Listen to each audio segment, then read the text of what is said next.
but are going to be watching the recording of the shows here. So my name is David Coleman. I'm Executive Director of the EKU Honors Program. Thanks to everybody for coming. And I'm not actually going to be really in charge of this.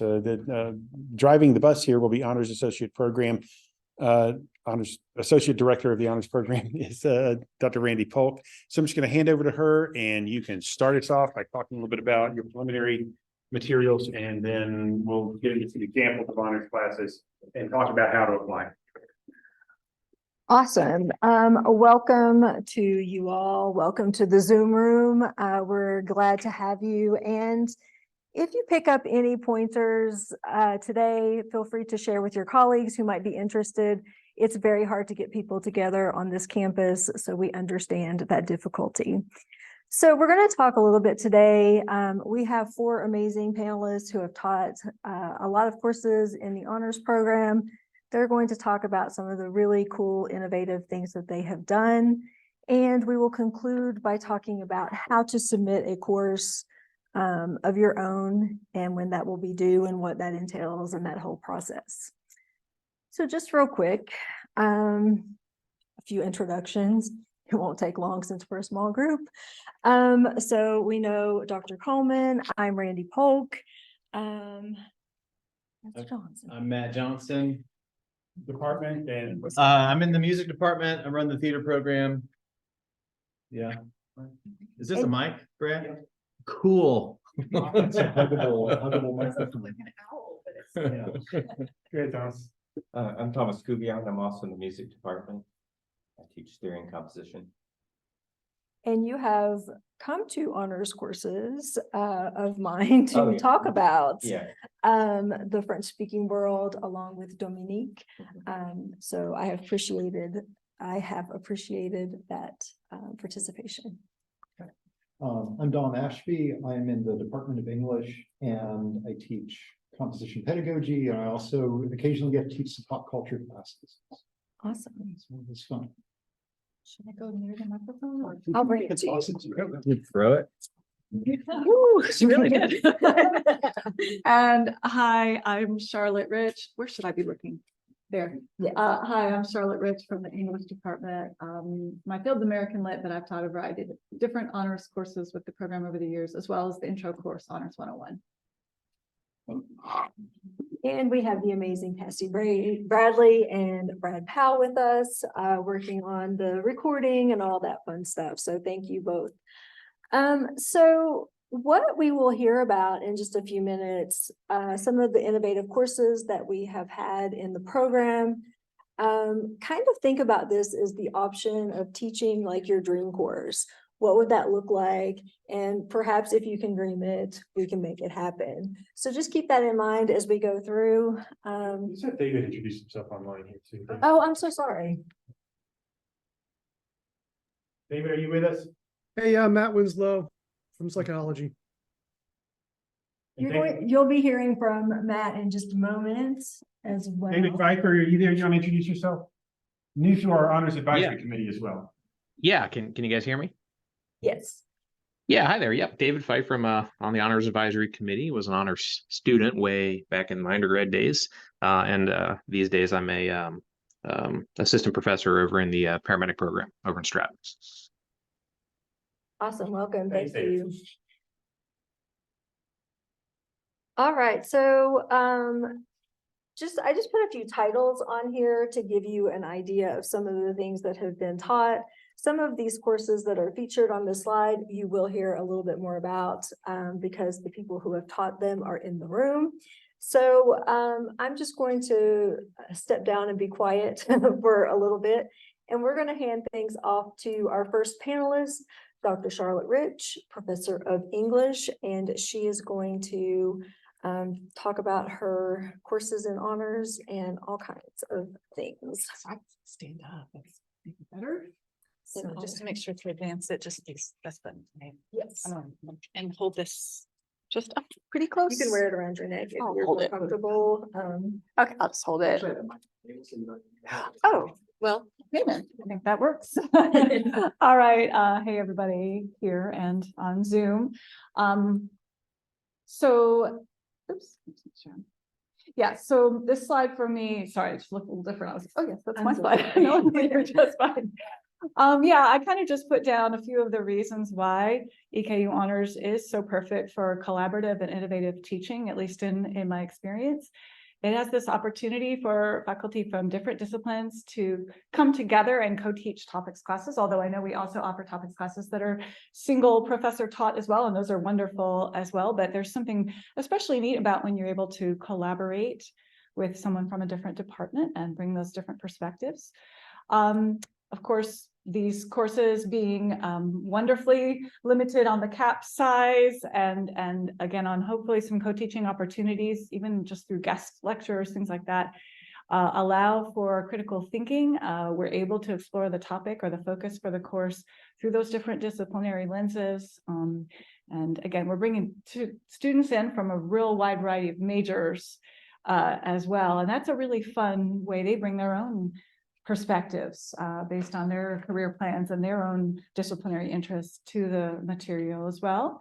Again, with that smaller size of these courses, it's a really neat opportunity for students to conduct independent research guided by, again, ideally when we can work across departments and disciplines, faculty with varied areas of expertise. And I think the students really appreciate that.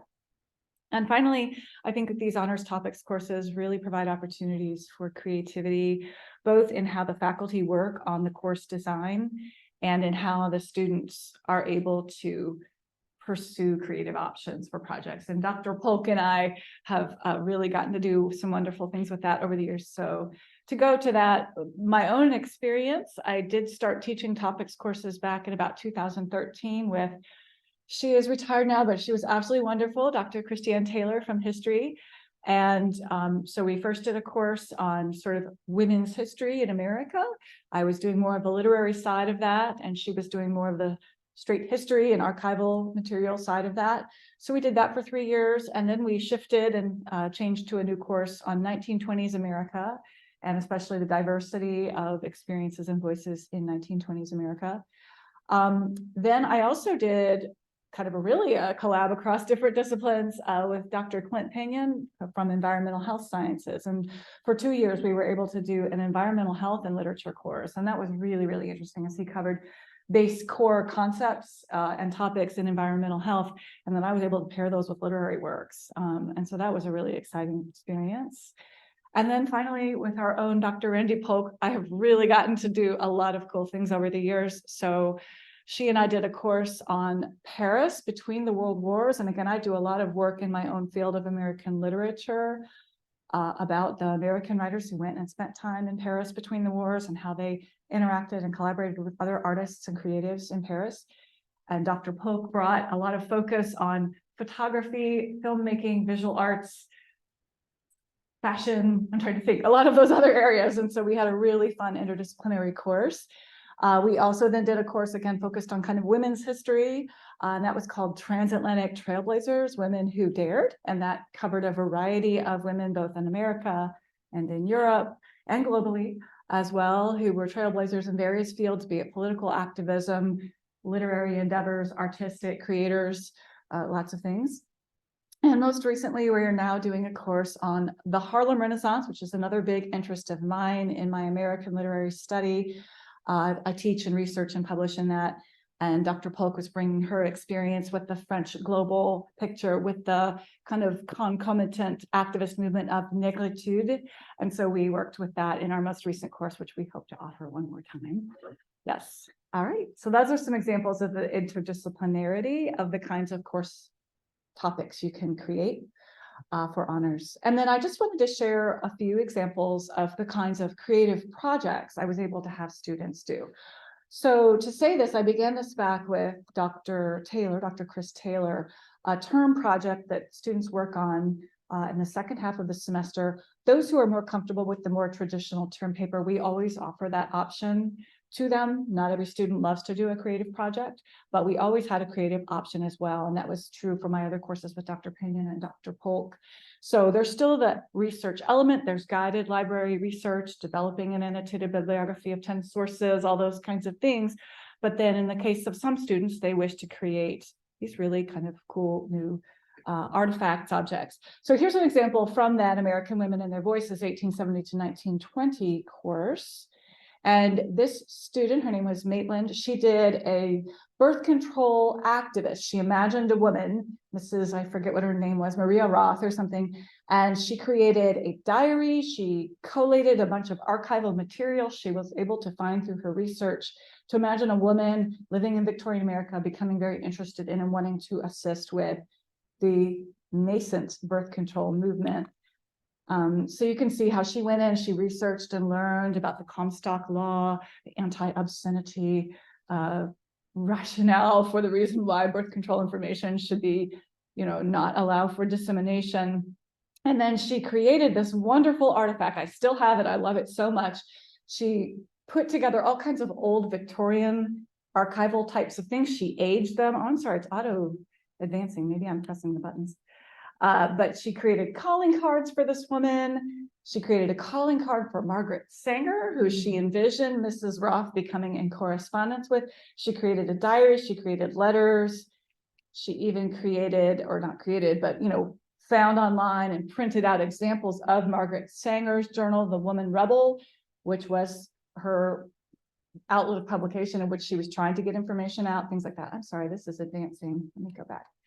And so, yes, so that was one example from the earlier course. And then in the Paris course, here's an example of a student who literally created artwork. So this student, her name was Kaylee, and she created artwork in the styles of some of the artists that we studied, learned about being in Paris between the wars. The Faux, so I think was the bright colors and the inspiration for that one on the left, bit of a self-portrait, and perhaps the one on the right is a bit of a self-portrait too, I don't know, but the work of the surrealists as well. So it was a lot of fun to guide these students. They always created a research rationale. So they wrote, even the students who were truly going creative here, they had to write a brief report that synthesized and digest the research information they had reckoned with in order to inspire these projects, as well as sort of explaining their intentions and goals for the creative product. I had students in other courses create documentaries, I think podcasts. Gosh, one guy created a fragment. He couldn't do the entire graphic novel. That would have taken too long, and this was in the environmental health and literature course, the Aberfan disaster in Wales, when the coal mine, the slurry all came down the hill and flooded and killed all the people in Wales. I don't know if you remember about this. It was around 1960, I want to say, or so. And he created a graphic novel about that. So I'm just really creative things. And one from, what's this from? The women course or the Paris course? Is a Paris course, I think. So she researched the career and the groundbreaking products of Coco Chanel, the designer. So she learned all about why her new fashion designs in the early 20th century in Paris and in Europe were so legendary and iconic. And so she researched that history. And then she was artsy and crafty and designed a dress in the style of Coco Chanel's new elements she brought to fashion. And there she is in it. So just some really, really fun things that we were able to accomplish with those classes. I hope that gave you a sense of that. I think it's Matt's turn. yes, So- Matt, you are up if you are ready. I'm ready.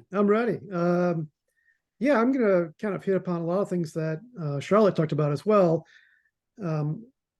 Definitely the interdisciplinary part of teaching honors is great. I don't think I've taught as many classes as Charlotte, but I'll probably close. And I've taught with people in political science and a lot in philosophy, and now in music and drama.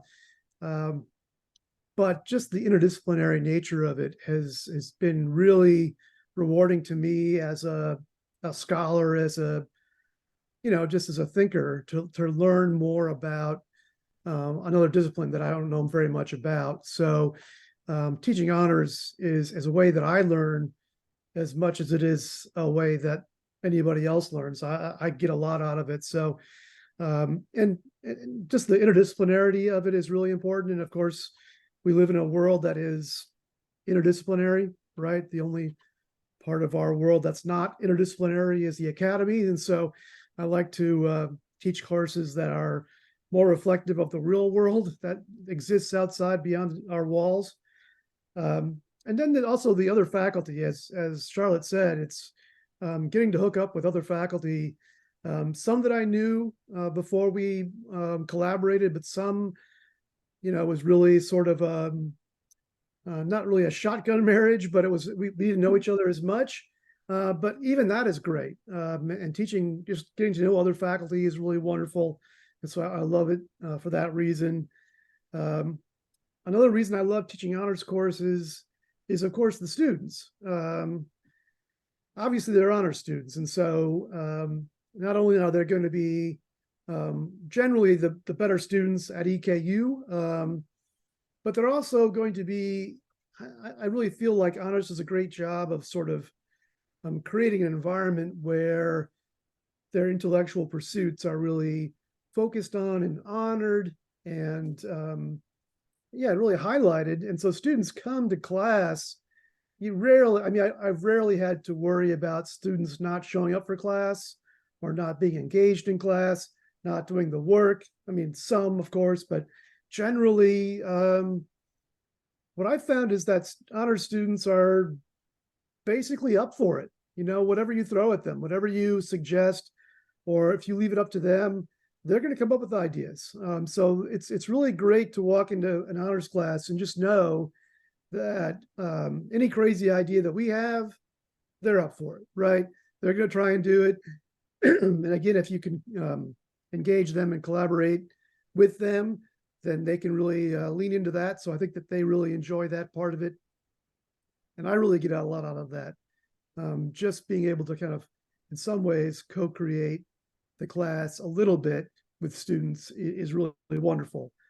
And I saw that one of the things you wanted to focus on is the pedagogical innovation that honors allows us to do. And that is definitely true, or has been true in my courses. I've done a lot of kind of weird things in my honors courses, from, again, letting students collaborate on designing the course. Of course, ungrading, I've done a bunch in honors. Honor students some are okay with it, some are really not okay with it because they're used to the traditional style. But yeah, projects. I taught a class about meditation, and we had students meditate during class time, and they were up for it, right? That's a weird thing to do. We actually taught it over the meditation chapel, which is a weird place on our campus, but it was a wonderful place for our class. And so students really just take to it. And that's, one of the greatest things about teaching honors course for me, again, is that students will really, really lean into whatever it is that you come up with. So I think that's great. I've also had, kind of some weird, sort of like Charles, some presentations that are not typical, right? If you ask honors, or when I've asked honor students to give a presentation, normally they'll throw up a bunch of PowerPoint slides and read it to you. But with some work, you can get them off of that mark and get them to do other things that I think are require more creativity and more engagement. And again, it's not easy to get them to do those things, but they will. And I think some of it is prodding, but some of it is being honest to it and letting them trust that if they take a risk, it's okay, and that they don't have to worry about doing it the exact right way that they've always been told. If you can get them outside of that mindset, they'll do it. And so that's great. And I'll just say a quick thing, because I know that the other Matt is coming after me. And we're teaching a class right now together, but it's about the psychology of acting. And of course, that class is totally non-traditional in my experience, right? I'm now teaching with someone who, teaches theater and acting to students, and it's a totally different way of teaching a class. And I guess that's the other thing I would say about teaching in honors. I think I already said it sort of, but I want to highlight it. I've learned so much pedagogy from teaching in honors. It's incredible. Learning how other people do things is so valuable to me because, in some ways, I think teaching is a solitary profession, right? It's my course. I design it. I go in and I do it. And that's the way it is. But I've learned a lot of different ways of doing things that I've tried to do. So the same thing, same goals, but a different way of doing it. And it's been really great. So yeah, it's just so many benefits to teaching in honors. I just can't recommend it enough. So I guess I'll throw it over to Matt Johnson. So I've taught 3 honors classes so far. 2 with people, one of them was with Matt, and we were teaching again this spring, right? And another one, so that was the psychology of acting. And another one, the other one that I taught with somebody was the comedy class. So I taught with Gabby Bedetti. And we studied comedy, and then, which sounds funny when you say it. And then we had a show at the end where kids would stand up and sketch comedy that they wrote. And then I'm currently teaching, just this morning, puppetry theory and practice by myself. The best thing that I can say is definitely being able to steal stuff from the people you're teaching with and seeing how they structure classes, and just picking and choosing. And I've used ungrading a lot in different ways, and getting to like jump in wholeheartedly in that class with Matt was really, really informative. And the way Gabby structures her classes, we just kind of carried that over into the dialectic that happens in her classes, with comedy, that was very useful and really great. The kids, because what I teach is so outside the box, I love messing with them because they're so rigid, and they want there to be, like what Matt says, the right way. But like this morning, we just played the entire time. We were starting puppetry, but it's like I wanted them to bring in stuffed animals and toys. And so I would play different music, and then they just played by themselves and then together. And you kind of see them slowly open up. And by the end, when they're playing together, they're all smiles and opening. And oftentimes in what I teach, they make strong relationships. And I see that happen with honors kids too. I remember when Adam Holhubner did his speech, he at the honors convert, what was it, the graduation, and he thanked me and named 2 of the classes that I taught, and I heard other professors laughing, thinking that they were a joke. It's like, oh, they think I'm like basket weaving or something. Because you said studied honors puppetry and honors comedy, it does sound like a punchline. I didn't realize how funny it was until right then.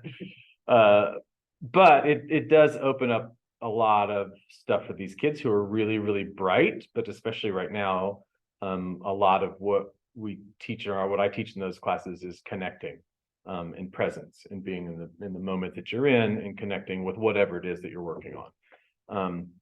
And puppetry is largely about metaphor. It's not even necessarily about performance, but how to express yourself metaphorically.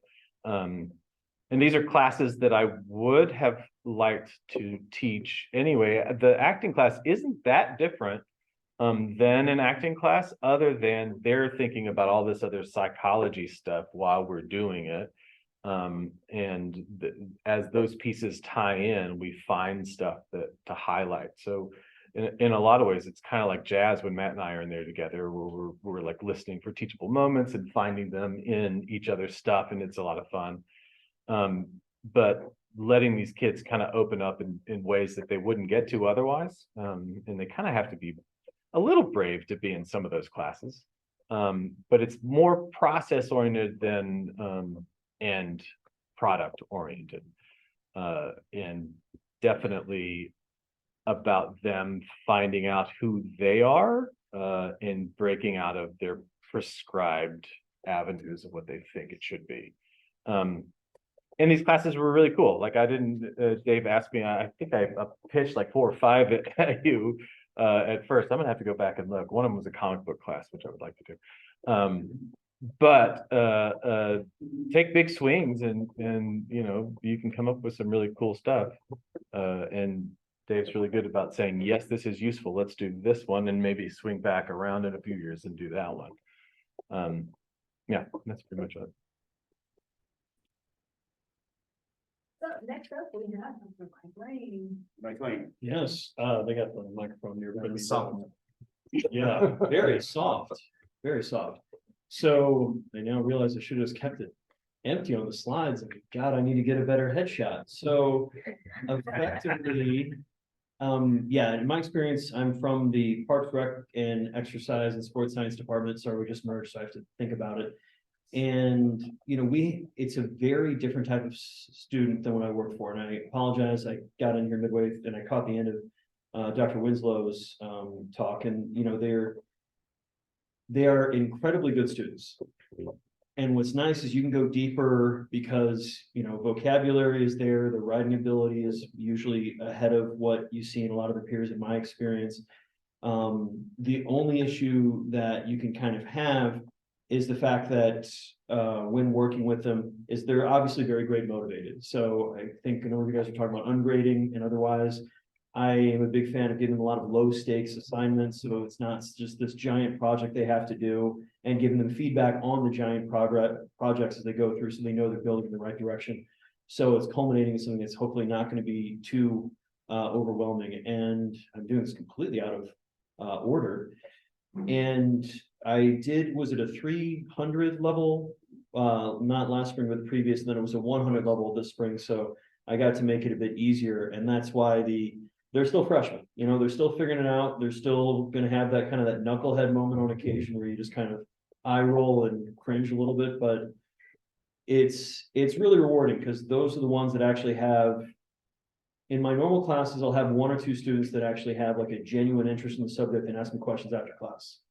In the honors class, even though these are students that are not from my major, or even in the College of Health Sciences sometimes, they typically have a lot of interesting questions and give me a lot of feedback. And it's just fun to kind of work with students that are math majors, that are communications majors, that are business majors, that otherwise I would never interact with them because I don't teach any gen ed classes.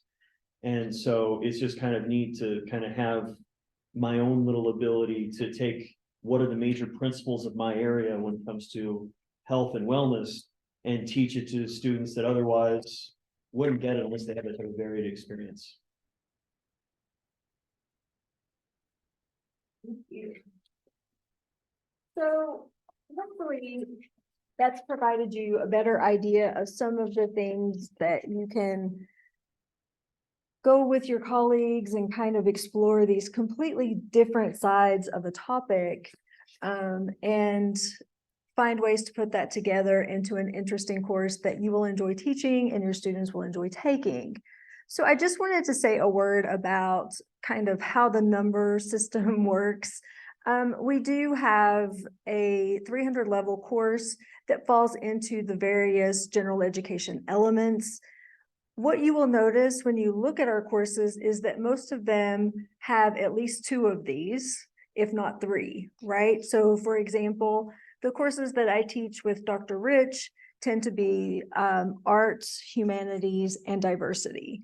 So you can bring in your various specialties to those courses. So if you are putting together a proposal for an honors course, what are some things that might keep that from being accepted? I'll go ahead and go to the bottom of this slide. I think you'll find that we're very open to ideas, and if your idea, you know, isn't exactly what we need at that time, very often we can find you a teaching partner or find some ways to help you get that course to the content that we need at that particular time.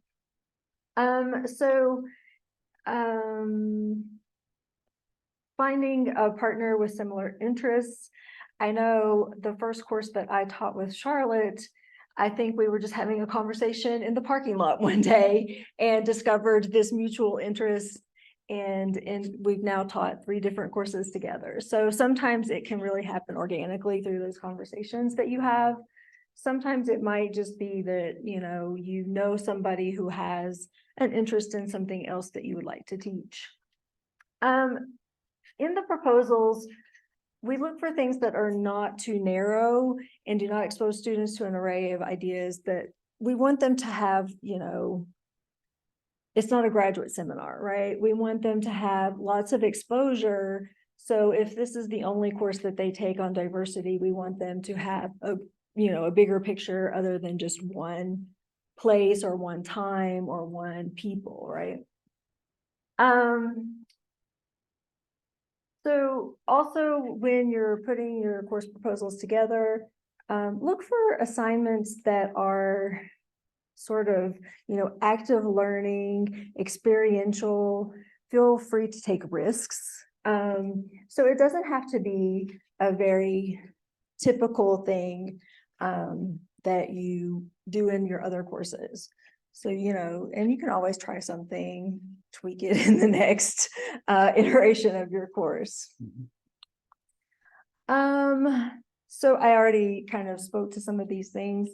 Broad and innovative, interdisciplinary.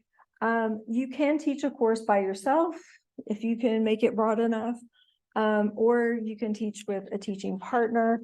I've done both and I've enjoyed them. They've been completely different experiences. I really like, feeding off of another professor and then the students, and you get lots of different perspectives.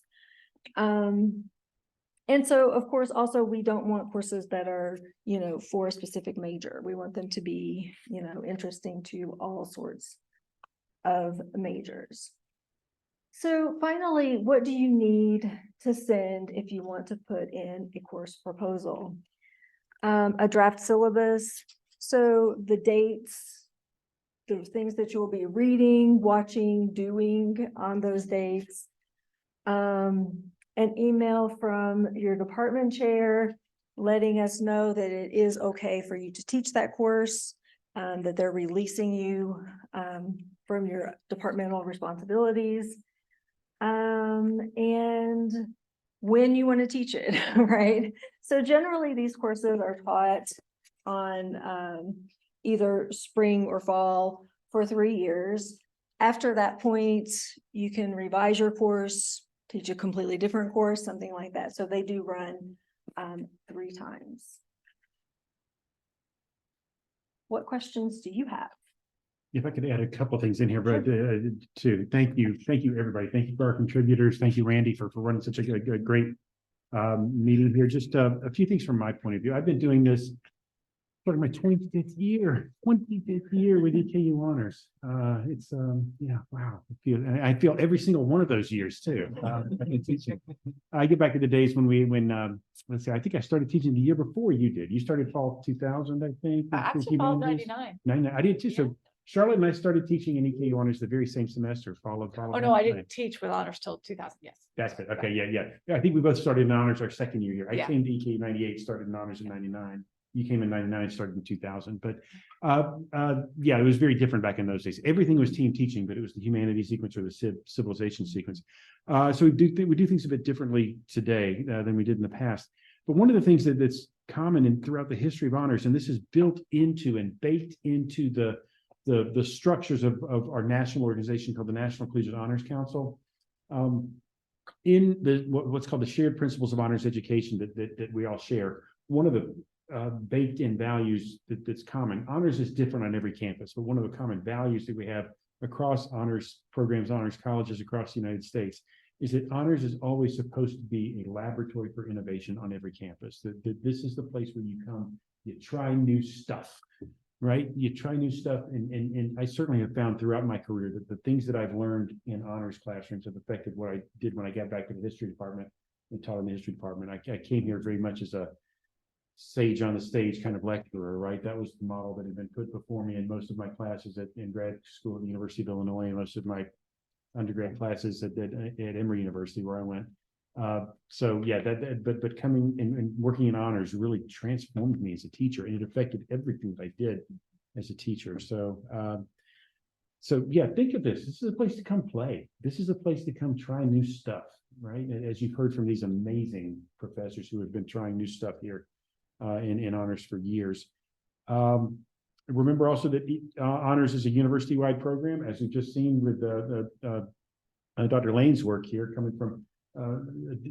Yes, it's true probably that 70% of our professors and 70% of our teachers come from class, right? But 30% don't. We get a good representation of great professors from STEM, from health sciences, from various other disciplines as well. So let's see, we've got,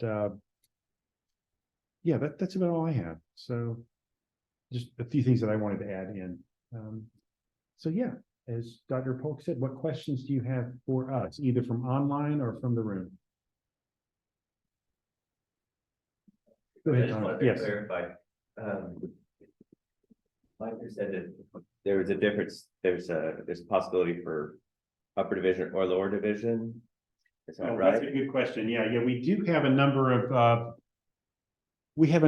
what we call our Honors 104 learning communities. And so the way the structure of the curriculum is that in the very first semester, they take a sort of interdisciplinary humanities class that we call Honors 101, the Examined Life. Everybody who's teaching that is either from English or philosophy, and although I actually had somebody from history teach rhetoric a few years ago when Todd Harch had to fill in for Newman at the last minute, right? So we've had some folks from other disciplines in the humanities teach that class as well, humanities and social sciences.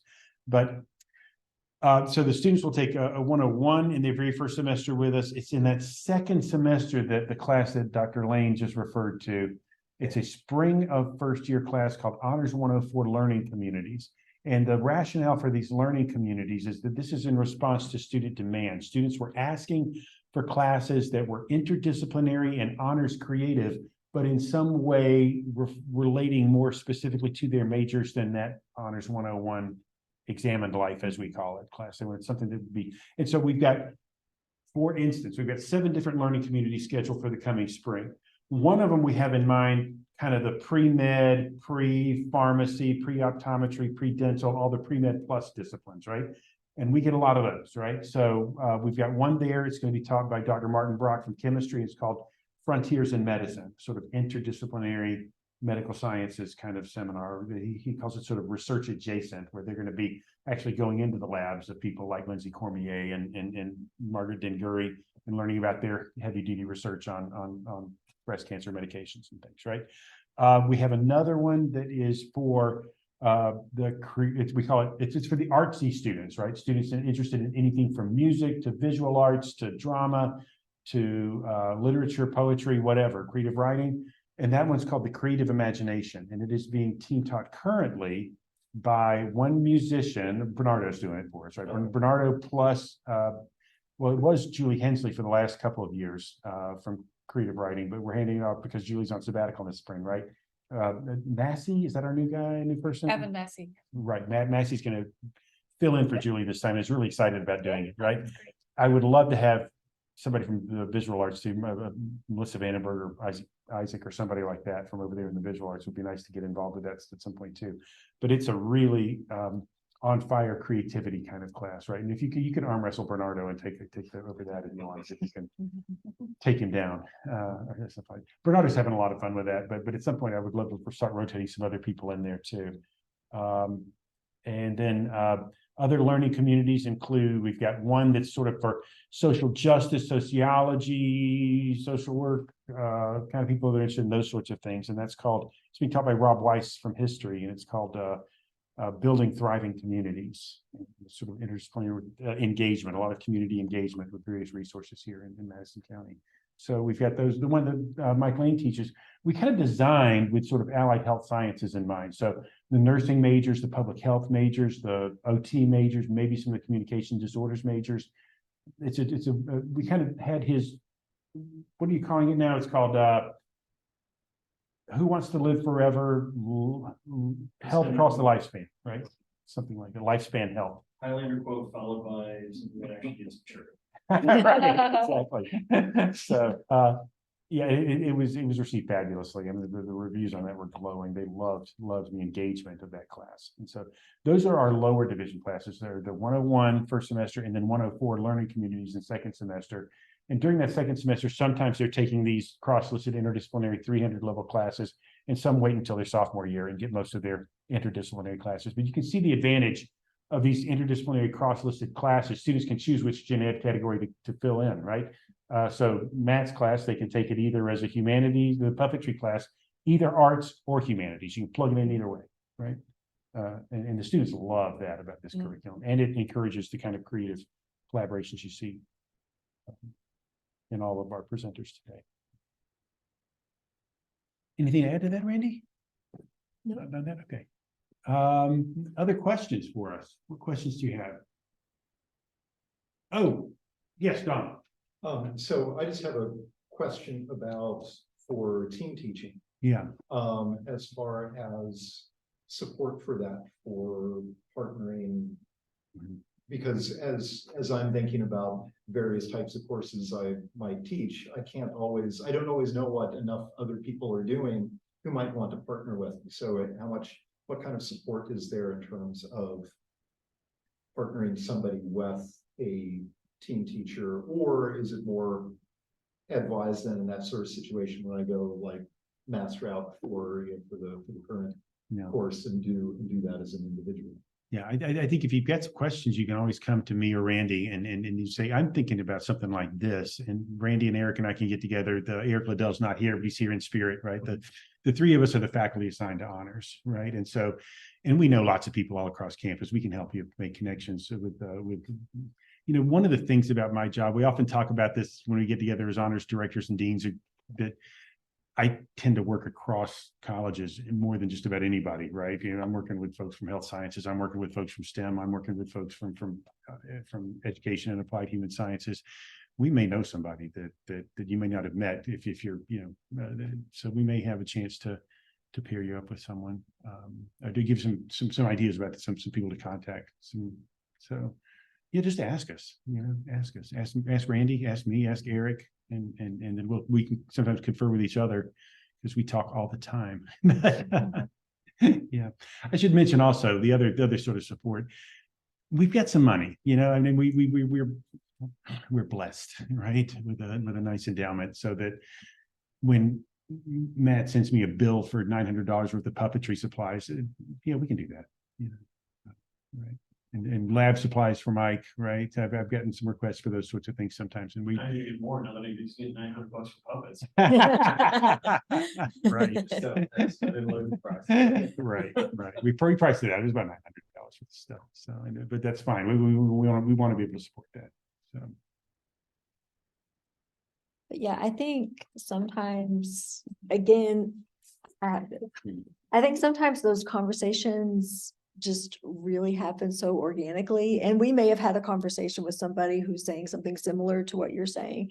So yeah, definitely just kind of set up a brainstorming session. We'd be happy to chat. Can I ask another question? If there's somebody you can turn on. Anybody in the Zoom room have a question? Nope. No, okay. I had a couple of questions related to how the works in terms of loads and different things like that. One of which is one of the reasons I've never put in an application to do something like this is that I'm pretty busy. I basically have 12 to 15 hours a semester doing stuff with just music majors.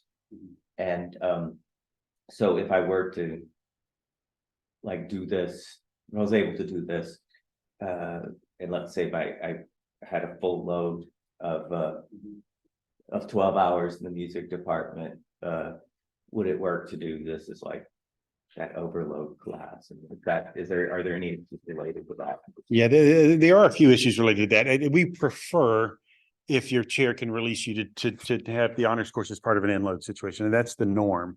That said, I think every semester I'm probably signing, I don't know, 2 or 3 contracts for overloads because we're in situations where it just had to work that way, right? Like this semester, we were supposed to be in load, but then something came up last minute where you had to do an extra section of acting 2 or something like that.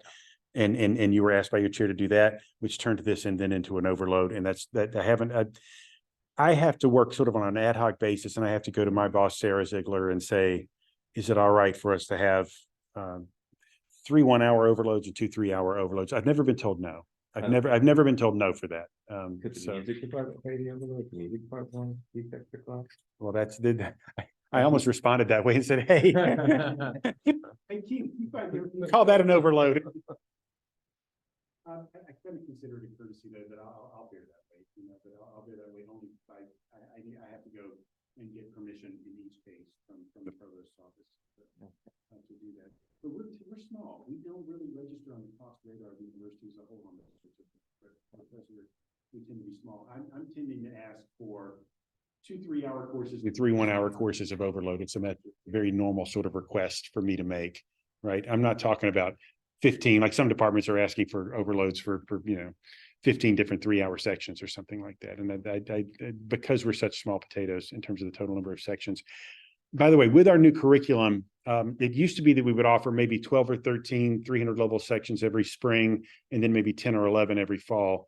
But with our new Honors 104 set of classes, that number has gone down. We're probably these days going to be offering maybe 7, 8, 9 sections in the spring, and then maybe 9, 10, 11 sections in the fall. So the new curriculum involves teaching fewer 300 level classes than we did in the past. But of course, this year we have our largest ever incoming class of first years, which is really nice. So that actually creates a little more demand. I kept my fingers crossed. I hope we can keep that momentum up. So, Can I ask one other load related question? absolutely.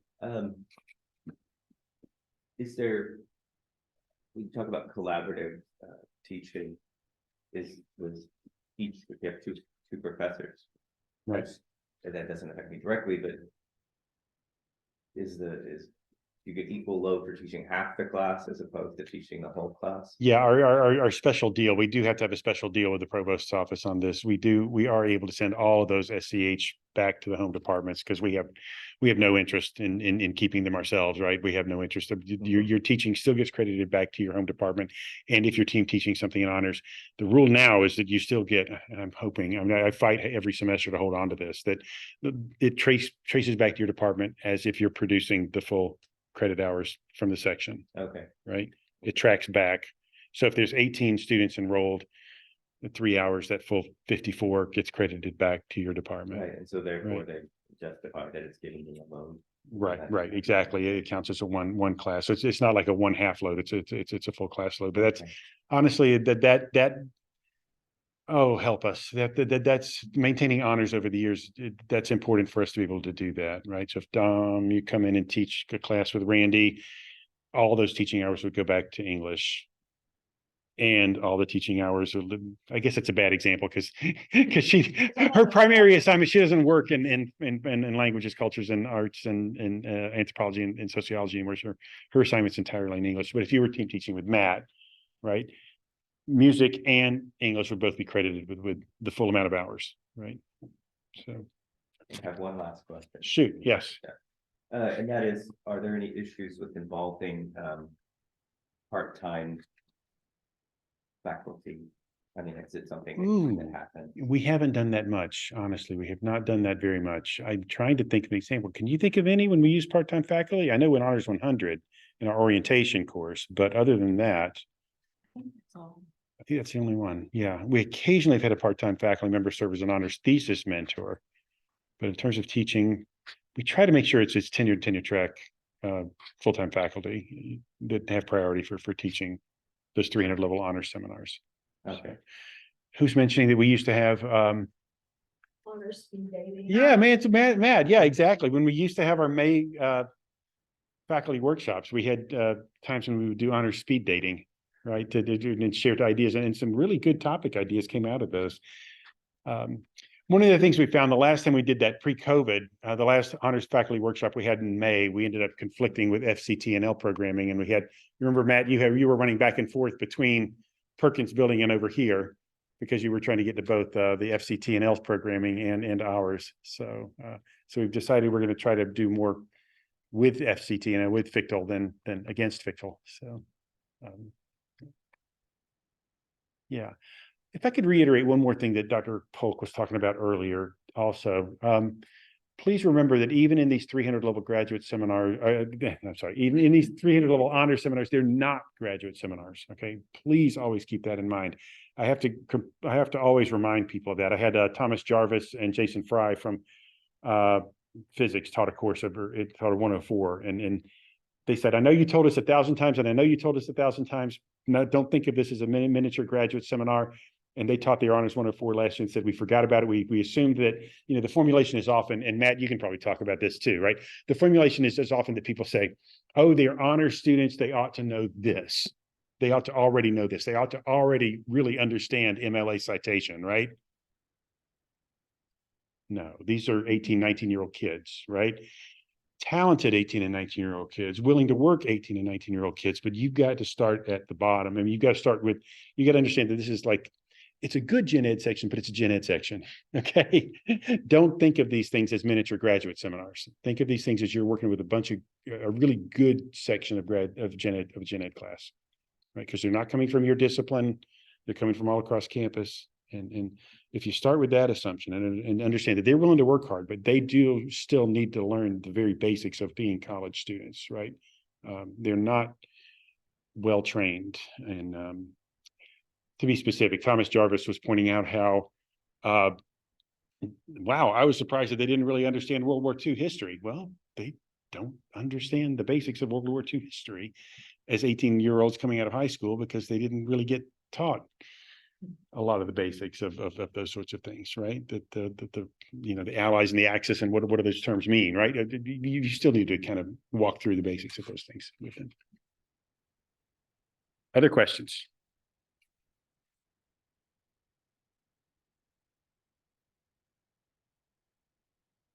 Thank everybody for coming, and we'll Yes, thank you all.